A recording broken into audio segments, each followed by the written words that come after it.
Totoong yaman sa experience. Totoong yaman, experience. Experience eh. Bago tayo tumalino sa pera, gumastos muna ng pera. Bago tayo gumaling sa emosyon, gumastos din tayo ng emosyon. Kung bibigyan mo ako ng best principles in life, ano yung may share mo sa amin ngayon dito sa podcast na to, yung mga prinsipyo ni Louie Gascon kung paano siya naging successful sa buhay? Pag nagsasabi ng utak mo, dalawa kasi yan eh. Yung nagsasalita sa utak natin, yung isa magsasabing, hindi mo kaya yan. Ano ba, ganyan ka lang, ganyan ka lang.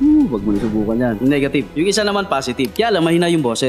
So, ang lagi pinapakinggan yung negative. Right. So, nag-grow din siya. So, nagmamanifest din kung ano yung laman ng consciousness niya. Right. So, eto, 99% ng result natin based sa kung ano yung program natin. So, yung 1%, napakalit lang nun. Eto yung malit na boses na hindi narinig. Na pag pinakinggan mo siya, hanggang i-develop na pakinggan mo, what if pakinggan mo lagi, kaya mo yan, Louie. Kaya mo yan. Kaya mo yan. Laban lang. Kaya mo rin gawin yan. Push mo lang. Yung tipong ganun. Hanggang lumalaki lang siya, hanggang hindi na ito nakakapagsalita. Hanggang sa baliktad na. Hanggang baliktad na to, mas malaki na siya. Sinasagad ko rin yung utak ko na pag hindi ko ginawa yan, saan yan papunta? Yeah. Pero pag ginawa ko to, napapang-smile ako, kinikilig ako, nai-imagine ko yung result, nai-imagine ko yung reaction ng mga tao, family, yung mga tipong gano'n, naglalaro na ako sa utak, ito yung gusto ko.